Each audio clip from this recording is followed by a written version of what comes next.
So as much as I really like this big Sony, it just doesn't have the bass. Um, you can kind of blame it on the speakers, I think, maybe a little bit. Um, but ultimately, I'd like to have a stereo that does whatever I want it to do. This one just doesn't have the low end. I've got the bass turned up all the way and the treble all the way down. It still sounds really clear. And it should sound muddy. Because you just don't have enough. There's not enough range. You can control it all you want, but there's not really enough range. So let's swap this thing out. This is interesting. They call it an audio video multi-channel receiver. The Model VSX 917V-K. And they always put like this K number in there. I don't know why. What does it say? This thing draws 405 watts or 545 volt amps, made in Malaysia. So it's not quite Chinese. It's from May 2007. It does have a HDMI. It does have S-video. Oh no, it says Sirius in. So this is before the XM merger, I guess. Component video in, which is getting harder to find. You have DVD 5.1 input, which is center, subwoofer, surround, right and left, and the rest of it should be somewhere else. We're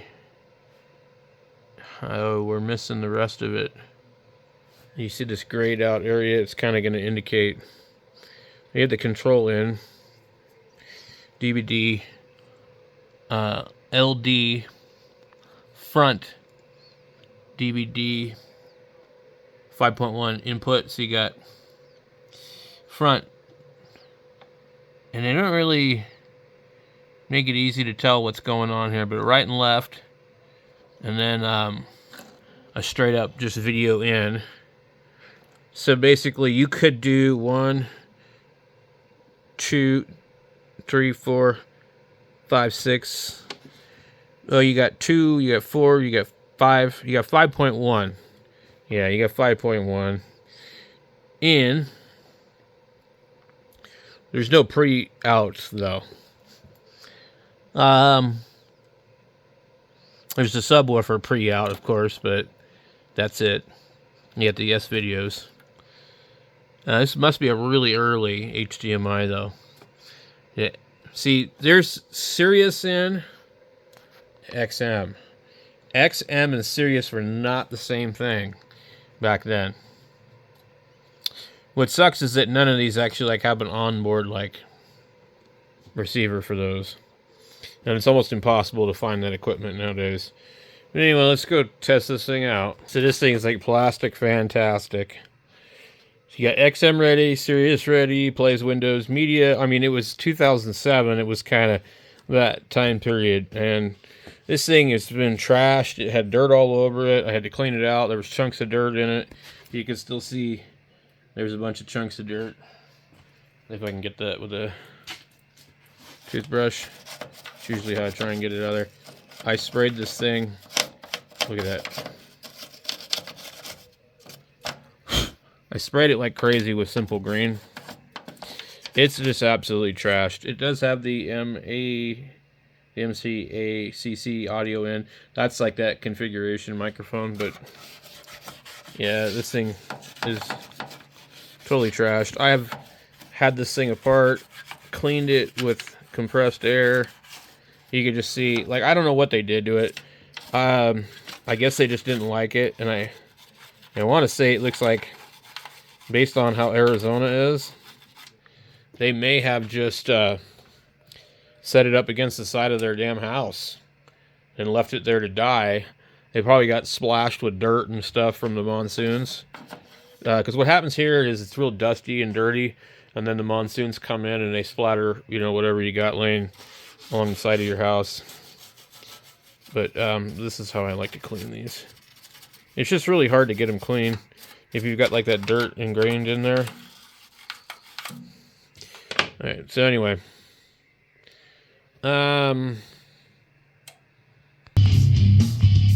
It's got a little bit more bass than you would expect, and it definitely sounds better than some of the later ones, but it's just not really that exciting.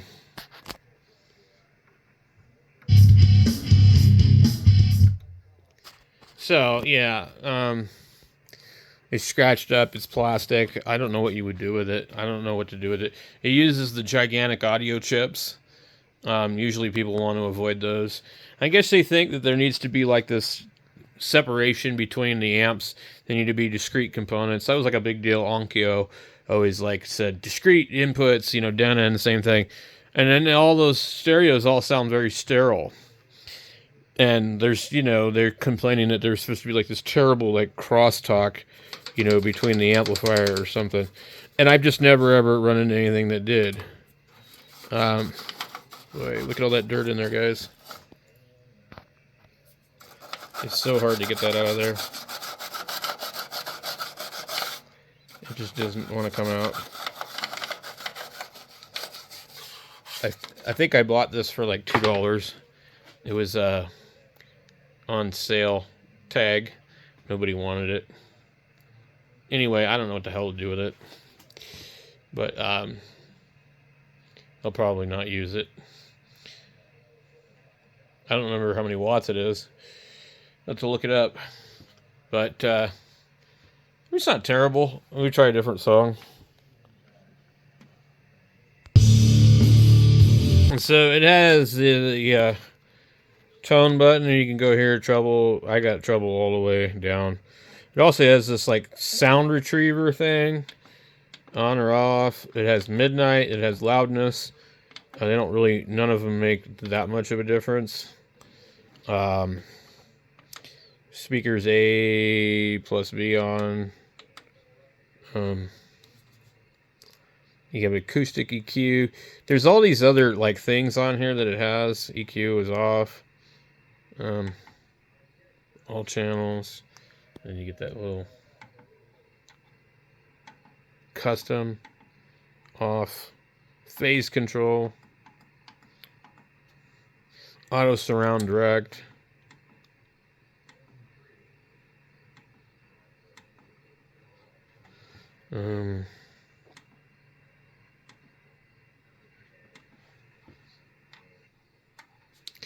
You've got surround stereo, FSS focus, wide, standard, game, blah blah, Dolby music. Try that real quick. Horrible. Yeah, that's not good. You get advanced surround. Rock and pop.